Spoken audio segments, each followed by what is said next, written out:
శివ మహాపురాణంలో రుద్ర సంహితను సతీకాండలో 7th చాప్టర్. ఇక్కడ మహర్షి అయిన మేధాతిథి ఏదైతే యజ్ఞం చేస్తున్నాడో ఆ యజ్ఞం చేస్తున్న అగ్నిలో సంధ్య ఆ శరీరాన్ని త్యాగం చేయటం, మళ్ళీ అదే యజ్ఞ చేస్తున్న ఆ అగ్ని నుంచి అరుంధతి రూపంలో ఆవిడ ఉత్పత్తి చెందటం, అలాగే వశిష్ఠమునితో ఆవిడకి వివాహం జరగటం గురించి ఇక్కడ చెప్పబడింది.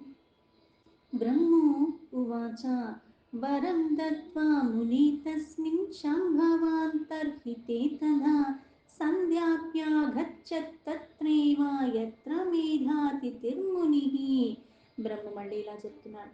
ఈ ప్రకారంగా ఏదైతే సదాశివుడు సంధ్య చేసిన తపస్సుకి మెచ్చుకుని ఆవిడ అడిగిన వరాలన్నీ ఇవ్వటమే కాకుండా ఎప్పుడైతే శరీరం త్యాగం చెయ్యాలి అన్న సంకల్పాన్ని కూడా చేసుకుందో ఆ శరీరాన్ని ఎక్కడ చెయ్యాలి, ఎలా త్యాగం చెయ్యాలి అన్నది కూడా ఆవిడకి చెప్పారు. అందుకే సదాశివుడు సంధ్యకి వరాలంతా ఇచ్చి అక్కడి నుంచి ఆయన అంతర్ధానం అయిపోయాడు. అప్పుడు సంధ్య ఈ మేధాతిథి చేస్తున్న ఆ యజ్ఞ ప్రదేశానికి వెళ్ళింది. తత్ర శంభోః ప్రసాదేన నాకేనాప్యుపలక్షిత సస్మార వర్ణినం తం వై స్వోపదేశంకరం తపః. ఆ ప్రదేశానికి వెళ్ళి సదాశివుడు యొక్క కృప కారణంగా అక్కడ ఆవిడెవ్వరూ చూడట్లేదు. ఆవిడ వెళ్ళింది అక్కడ ఆ తపస్య కారణంగా, ఆ ఉపదేశ కారణంగా ఆవిడ మళ్ళీ ఎవరినైతే వివాహం చేసుకోవాలో ఆయన్ని స్మరిస్తూ ఆ శరీరాన్ని త్యాగంచే అటువంటి వాడే నీకు భర్తగా లభిస్తాడు అన్నాడు. అందుకుని ఆ బ్రహ్మచారి రూపం ఏదైతే ఆయన వచ్చి ఆవిడకి బోధించాడో తపస్సు గురించి ఆయన రూపాన్నే స్మరించుకుంటూ వశిష్ఠేన పురా సాతు వర్ణీభూత్వా మహాముని ఉపదిష్టా తపశ్చతుర్ వచనాత్ పరమిష్ఠినః.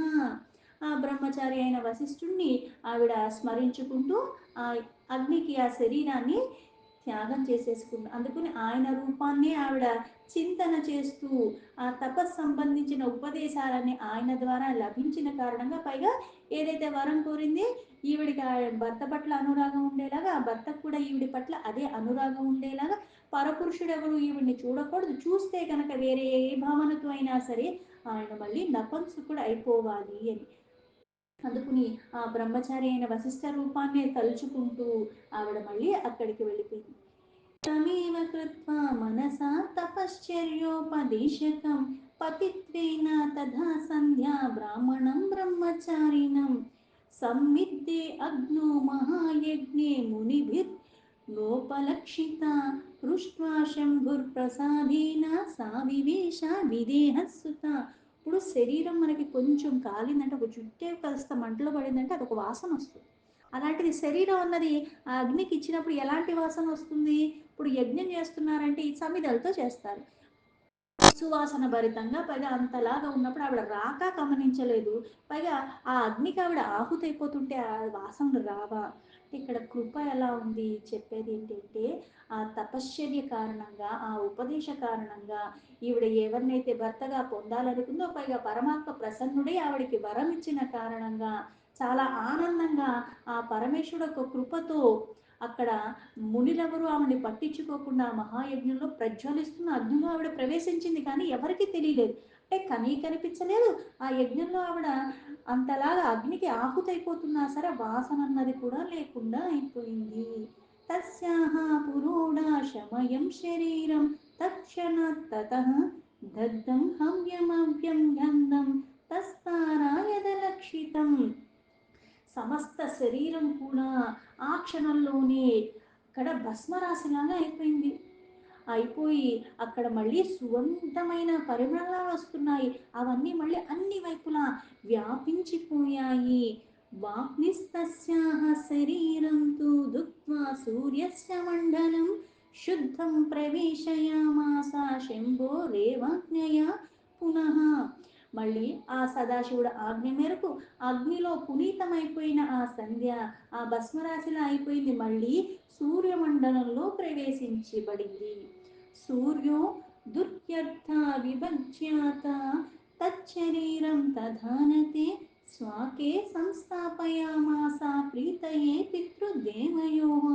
దాని తర్వాత ఆ శివుడు చక్కగా మళ్ళీ ఆ భోగప్రాయమైన విభక్తి రూపంలో పితృలు, ఈ దేవతలు ఆనందంగా ఆవిడ రథం మీద కూర్చోబెట్టుకున్నారు.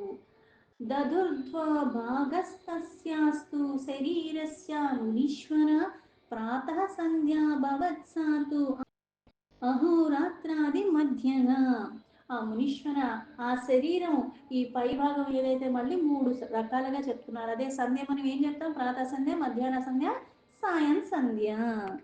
రెండు విభాగాలుగా అయితే ఎలా అయితే మనకి రోజు పగలు రాత్రి, అలాగే ఇక్కడ మన పూజలు అనేవి ఎప్పుడు చెప్తారు? ఇంకా నక్షత్రాలు కనిపిస్తూ ఉండగా రాత్రి సగభాగం ఉండగానే మళ్ళీ ప్రాతకాలము, ఆ రెండు కలుపుకుని ఎలా అవుతాయో అందుకుని ఆ సంధ్య యొక్క శరీరంలో పై భాగం వచ్చేసరికి ఆ పొద్దున్న అవ్వకముందు ఉన్న రాత్రి యొక్క చివరి ఘడియలు, అలాగే ప్రాతః సంధ్య, ప్రాతః సంధ్య అలాగే సాయం సంధ్య అంటే రెండు విభాగాలుగా చేశారు.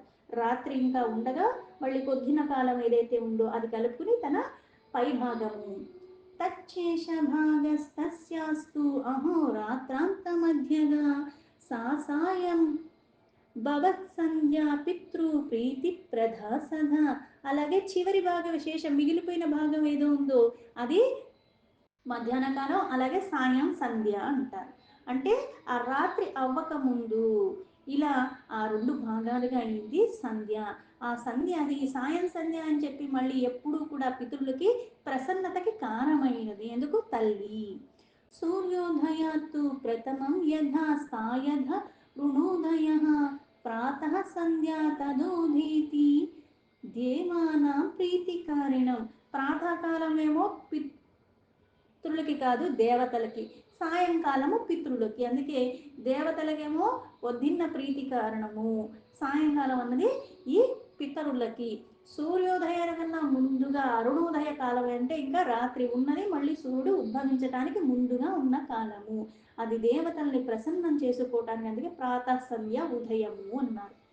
అస్తం గతే తదః సూర్యో శోణబద్ధాన్నిభీసదా ఉదేతి సాయం సంధ్యాపి పితॄణాం మోదకారిణి.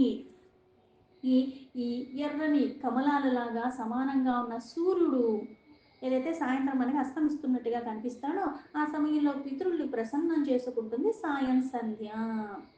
తస్యాః ప్రాణస్తు మనసా శంభునాథ దయాళునా దివ్యేన తు శరీరేణ చక్రీరైః శరీరిణః. అందుకే ఇక్కడ సకల ప్రాణులు ఆ మానసికంగా కూడా పరమ దయాలు అయిన పరమేశ్వరుడు ఈ శరీరధారిలుగా దివ్యమైన శరీరాలని నిర్మించాడు. అంటే ఇక్కడ శరీరధారులు అందరూ కూడా ఎలా ఉండాలి అంటే ప్రాతకాలం చేయవలసిన పనులు ప్రాతకాలంలో, సాయంకాలం చేయవలసిన పనులు సాయంకాలం అన్నట్టుగా చేసుకోవాలి. ప్రతిదానికి ఒక కాలం ఉన్నది. పితృలు అలాగే దేవతలు. అందుకే భక్తవత్సరుడైన పరమాత్మ మనస్సుతో కూడిన ప్రాణుల్ని ప్రసాదించాడు. ఆ మనస్సు అన్నది ఏం చేస్తుంది? కొన్ని వాటికి మళ్ళీ అదే మనస్సు ఎలా అయితే నీకు శత్రువు నీకు మిత్రుడు. ఎందుకు? అవే ఇంద్రియాలు ఉన్నాయి, కాకపోతే చంచలత్వానికి లోబడితే ఒకలా ఉంటావు, పగలు ఒకలా ఉంటావు, రాత్రి ఒకలా ఉంటావు. ఈ మనకి నియంత్రణ అన్నది లేనప్పుడు విచ్చలవిడితనం వచ్చేస్తుంది. చుట్టూ ఉన్న ప్రకృతికి తొందరగా లోబడిపోతూ ఉంటావు ఆ చంచలత్వ కారణంగా. అందుకే ఇక్కడ ఆ మనస్సుతో కూడుకున్న ప్రాణుల్ని ప్రసాదించాడు పరమాత్మ. ఈ ప్రాణులన్నీ అంటే ఈ మనస్సు ఏం చేస్తుంది? ఒక్కొక్క దానికి ఒక్కొక్కలాగా అది ఉత్తేజపరిచేలాగా ఉంటుంది, వికారాలకు లోబడేలాగా కూడా ఉంటుంది. ఈ శరీరధారులందరివి కూడా దివ్య శరీరాలు.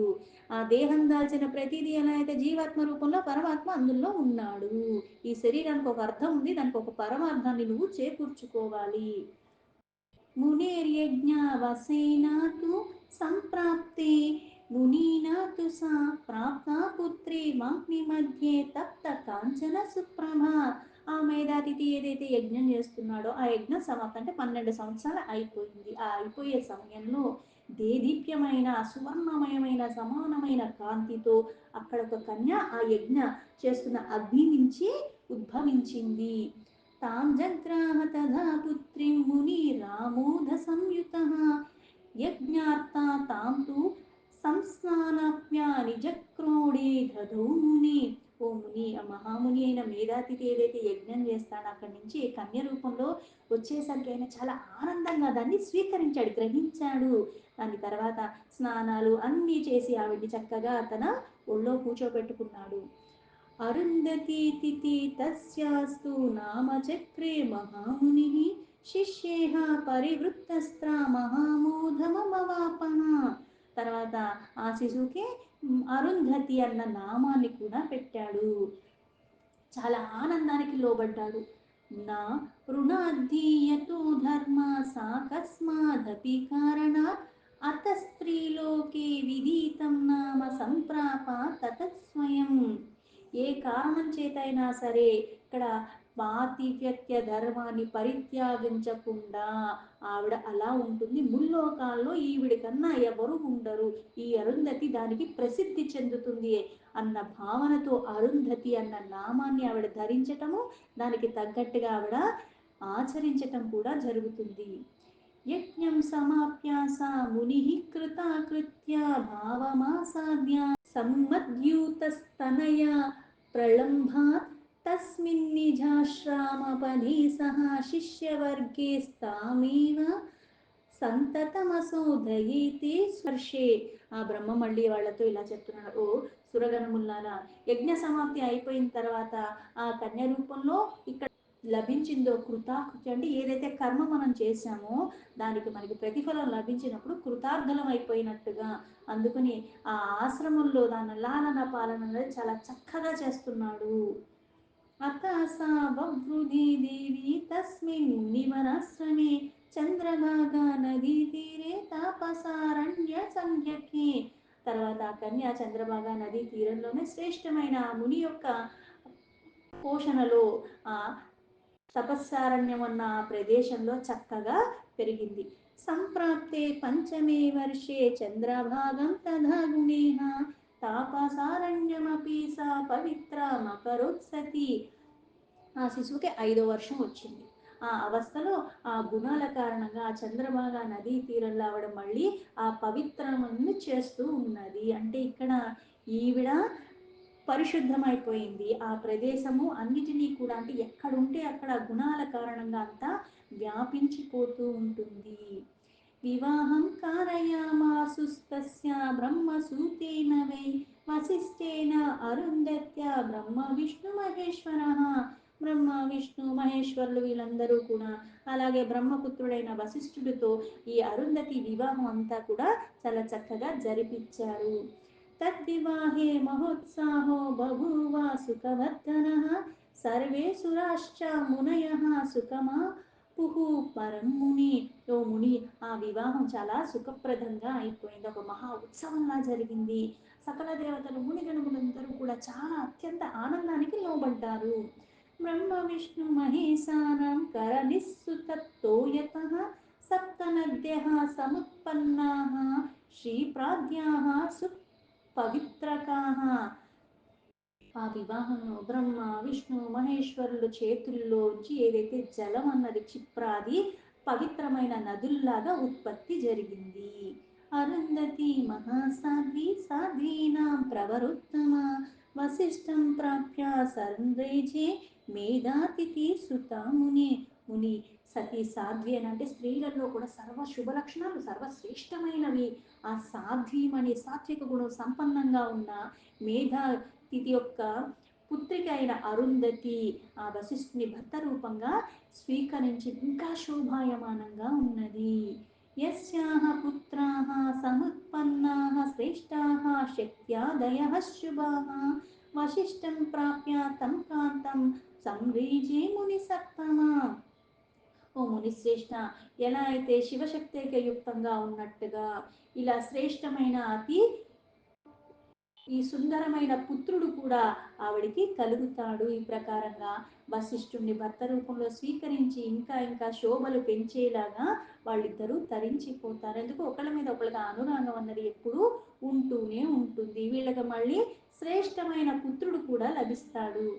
ఏవం సంధ్యా చరితం తే కథితం ముని సత్తమ పవిత్రం పరమం దివ్యం సర్వకామ ఫలప్రదం. ఓ ముని సత్తమ, ఏదైతే నీకు ఇప్పుడు నేను ఆ సంధి యొక్క చరిత్ర చెప్పానో, ఈ చరిత్ర చాలా పవిత్రమైనది, చాలా దివ్యమైనది. సంపూర్ణ కోరికలు అంటే ఏ కోరికతో అయినా సరే దీన్ని చదివి విని ఏది చేసినా సరే అవన్నీ కూడా నీకు ఫలితాల రూపంలో తప్పకుండా లభిస్తాయి. అవి ఇస్తుంది అంటే ఒక చరిత్ర చదివితే ఇస్తుందా అంటే, ఎలా అయితే కొన్ని కొన్ని స్థాపింప చేయడానికి అంత కఠోరమైన తపస్సు చేసింది. ఇంద్రియాలను నిగ్రహించుకోవటమే కాకుండా పరమాత్మ యొక్క ధ్యాసలోనే లీనమైపోయే స్థితిలో ఉన్నది. అంటే ఆ స్థితిలో ఉండగలిగేలాగా నువ్వు ఉండటానికి ప్రయత్నం చేస్తూ పోయే కొద్దీ ప్రక్షాళన అంతరంగికంగా బాహ్యంగా జరుగుతుంది. శుద్ధి చెందుతావు. జన్మ జన్మాంతరాల నుంచి నేను ఏవైతే కర్మ రూపంలో వాసనల రూపంలో తెచ్చుకున్నానో అవన్నీ నేను తొలగించుకోవటానికి నాకు ఉపయోగపడుతుందన్న నమ్మకం కూడా ఉండాలి. या इदं शृणुयान्नारी पुरुषो वा शुभव्रतः సర్వాన్ కామాన్నవాప్నోతి నాత్ర కార్య విచారణ. ఈ శుభవ్రతమైన అంటే ఇక్కడ పురుషులు కావచ్చు, స్త్రీలు కావచ్చు, అంటే ఇట్లా సాత్విక భావనతో ఉండి అసత్ ప్రవర్తనతో సుగుణాలతో ఉండి దీన్ని భక్తిపూర్వకంగా ఎవరైతే వింటున్నారో చదువుతున్నారో వాళ్ళకి సకల అంటే ఏదైతే మనస్సులో కోరిక ఉన్నది మనోరథ పూర్ణమవుతుంది అంటారు. ఇందులో ఎటువంటి సందేహము లేదు. అందుకే మనకి వివాహం అయిన తర్వాత ఏ నక్షత్రాన్ని చూపిస్తారు? అరుంధతి నక్షత్రం. అరుంధతి నక్షత్రాన్ని చూపించడం అంటే అర్థం ఏమిటి అంటే, సుగుణాలు పెంచుకుంటూ ఏదైతే ఈ గృహస్థాశ్రమంలోకి వెళుతున్నావో ఆ గృహస్థాశ్రమంలో ఎలా ఉండాలి నువ్వు? ధర్మాన్ని పట్టుకుని ఈ జన్మను సార్థకం చేసుకునేలాగా పురుషార్థాలన్నిటినీ కూడా నేను సక్రమంగా చేస్తూ కర్మల్ని తొలగించుకుంటూ బంధనాల్ని తొలగించుకుంటూ ఆ పరమ పదాన్ని పొందటమే నా ధ్యేయంగా భావనతో అలా ఉండగలిగేలాగా ఇద్దరూ తరించిపోతారంటే సహధర్మచారిణి అంటారు. ఆ ధర్మాన్ని ఇద్దరు కూడా సామరస్యంగా బండికి రెండు చక్రాల్లాగా సాఫీగా వెళ్ళిపోవటానికి వాళ్ళు మళ్ళీ అంతలా ఒకళ్ళ మీద ఒకళ్ళ అనురాగంతో ఉండాలి. దీంతో శివ మహాపురాణంలో రుద్ర సంహితలో సతీకాండలో 7 చాప్టర్ సంపూర్ణం.